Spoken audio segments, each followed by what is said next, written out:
కాంగ్రెస్ ప్రభుత్వం చేతగానితనం రైతులను అరుగోస పెడుతోంది. వానకాలం విత్తనాలు ఎరువులపై ముందు చూపు లేకపోవడంతో అన్నదాతలు అవస్థలు పడుతున్నారు. వర్షాలు సైతం పడుతుండటంతో విత్తనాలు విత్తేందుకు సిద్ధమైన రైతులకు రేవంత్ సర్కార్ షాకిస్తోంది. తెలంగాణకు ముందు పరిస్థితిని యాదికి తెచ్చేలా దుర్మార్గంగా వ్యవహరిస్తోంది.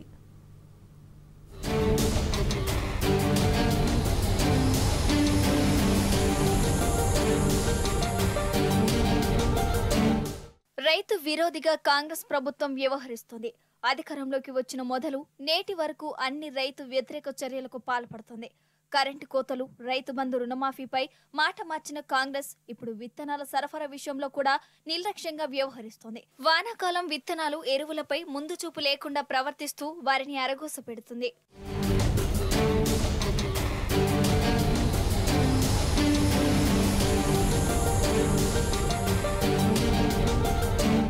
వానాకాలం పంటకు రాష్ట్ర వ్యాప్తంగా రైతన్నలు సన్నద్ధమవుతున్నారు. వర్షాలు సైతం పడుతుండటంతో ముందస్తుగా పంటలు వేసేందుకు దుక్కి దున్నుతున్నారు. అయితే ప్రభుత్వం మాత్రం రైతుల కాళ్లల్లో కట్టెపెట్టేలా వ్యవహరిస్తోంది. కనీసం విత్తనాల సరఫరాపై దృష్టి కూడా సారించలేదు. దీంతో చాలా చోట్ల అన్నదాతలు విత్తనాల కోసం క్యూ లైన్లు కడుతున్నారు.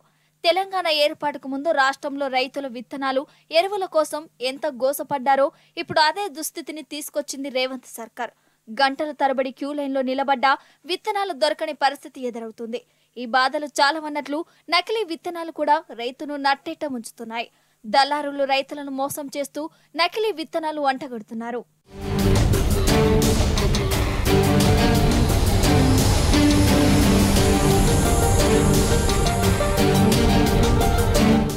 ఈ వానాకాలంలో రాష్ట్ర వ్యాప్తంగా 1,34,00,000కు పైగా ఎకరాల్లో రైతులు పంటలు సాగు చేయనున్నట్లు వ్యవసాయ శాఖ అంచనా వేస్తుంది. అయితే ఏ జిల్లాలో ఏ పంటలు వేయాలనే దానిపై ఇప్పటి వరకు ప్రభుత్వం సమీక్ష సమావేశం నిర్వహించలేదు.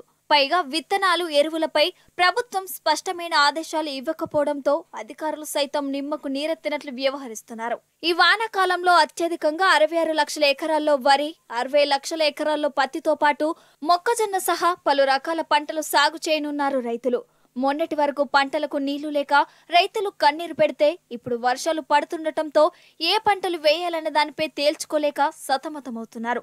ఇప్పటికే మార్కెట్లలోనే పండించిన వరి పంట ఉండటంతో దానిని అమ్ముకోలేక కొత్త పంటలు సాగు చేయలేక అవస్థలు పడుతున్నారు.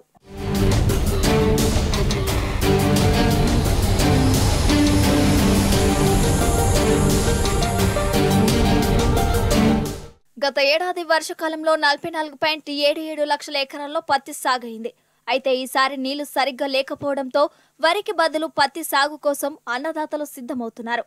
దీంతో ఈ ఏడాది అదనంగా మరో 15 లక్షలకు పైగా ఎకరాల్లో పత్తి సాగేలా ఉందని వ్యవసాయ శాఖ అంచనా వేస్తుంది. అయితే డిమాండ్కు తగ్గట్లుగా విత్తనాలను అందుబాటులోకి తీసుకురాకపోవడంతో రైతులు ఇబ్బందులు ఎదుర్కొంటున్నారు.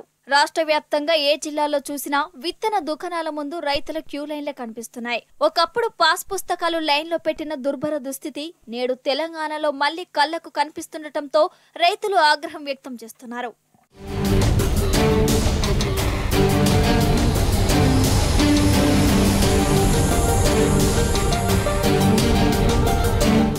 ప్రభుత్వానికి ముందస్తు ప్రణాళికలు లేకపోవడంతోనే ఈ వానాకాలంలో తాము తీవ్ర ఇబ్బందులు పడుతున్నామని రైతులు ఆగ్రహం వ్యక్తం చేస్తున్నారు.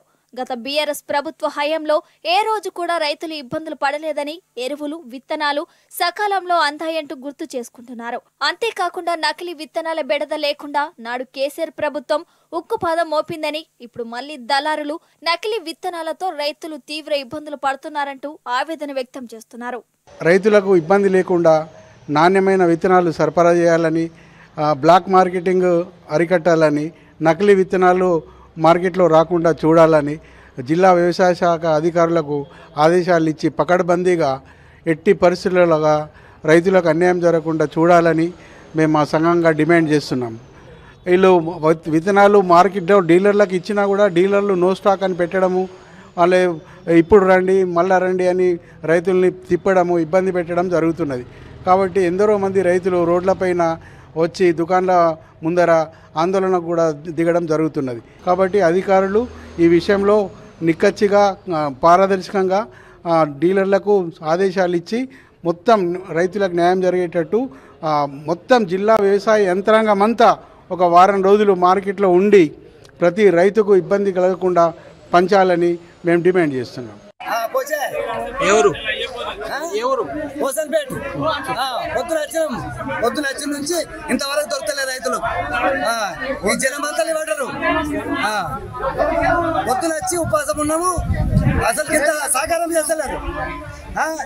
ఎక్కడ పోయినాయి? 400 బస్తాలు వచ్చినాయంట. 400 బస్తాలు వస్తే ఎవరికి రాశారు? ఏం లెక్క? ఎవరికి ఇచ్చారు?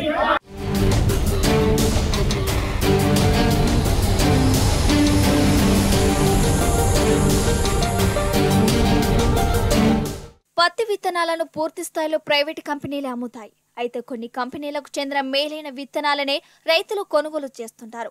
ఆ మేరకు ఆయా కంపెనీ విత్తనాలను అందుబాటులో లేకపోవడంతో రైతులు నిరాశ చెందుతున్నారు. గత ప్రభుత్వం ముందస్తుగా అంచనా వేసి రైతులకు కావాల్సిన విత్తనాలను అందుబాటులో ఉంచేది. అంతేకాదు, నకిలీ విత్తనాలు అమ్మితే కఠిన చర్యలు తీసుకోవాలని పోలీస్ శాఖకు ప్రత్యేకంగా ఆదేశాలు జారీ చేశారు నాటి ముఖ్యమంత్రి కేసీఆర్. దాంతో రాష్ట్ర వ్యాప్తంగా పత్తి విత్తనాల షాపుల్లో ఎప్పటికప్పుడు పోలీస్ వ్యవసాయ శాఖ తనిఖీలు చేసేది. పీడీ యాక్ట్ కింద కేసులు పెట్టేది. ఇప్పుడు అలాంటి పరిస్థితి లేకపోవడంతో ఇష్టరాజ్యంగా నకిలీ విత్తనాల అమ్మకాలు జరుగుతున్నాయని రైతులు వాపోతున్నారు. వాస్తవంగా జూన్ మొదటి వారంలో ఇక్కడ విత్తడానికి అనువైనటువంటి ప్రకృతి ఉంది. అందుకని ఈ జూన్లోనే దాన్ని విత్తనాలు విత్తుతారు. అందుకు ఇప్పుడు 15 రోజుల నుంచి చాలా లైన్లలో నిలబడి రైతులు విత్తనాల వరకు వేడి చేయాల్సినటువంటి దుస్థితి ఆదిలాబాద్లో వచ్చింది. ఇక్కడ ఉన్నటువంటి అధికారులు ఖరీఫ్ ప్రణాళిక ప్రకటించాలి. రైతులకు సరిపడా విత్తనాలు అందించే విధంగా ఏ కంపెనీలు ఎక్కువ డిమాండ్ ఉన్నాయో వాటిని తీసుకొచ్చి రైతులకు అందించే విధంగా చూడాలి తప్ప, అందుకని మొత్తం 4 లక్షల ఎకరాలకు 10 లక్షల విత్తనాలు బ్యాగులు అనేటువంటిది అవసరం అనేటువంటిది ఉంటుంది.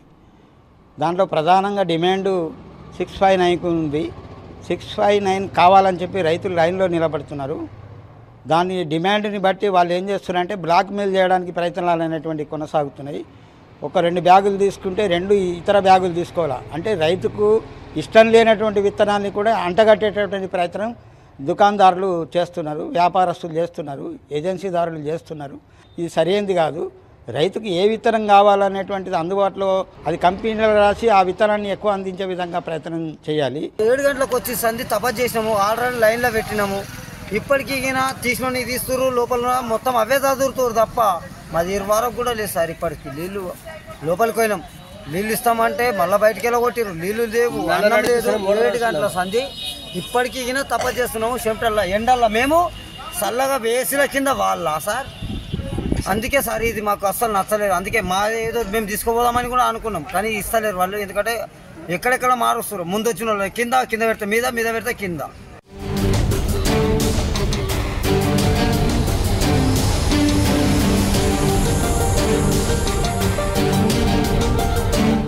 ఈ వానాకాలం వచ్చినా ప్రభుత్వం రైతుల కోసం పూర్తి స్థాయిలో ఎరువులను సిద్ధం చేయలేదనే ఆరోపణలు వినిపిస్తున్నాయి. దాదాపు 24 లక్షల మెట్రిక్ టన్నులకు పైగా ఎరువులు అవసరం కానున్నాయి. 10 లక్షలకు పైగా యూరియా, మరో 10 లక్షల మెట్రిక్ టన్నులకు పైగా ఎన్పీకేను అందుబాటులో ఉంచాలని రైతు సంఘాలు ప్రభుత్వాన్ని డిమాండ్ చేస్తున్నాయి.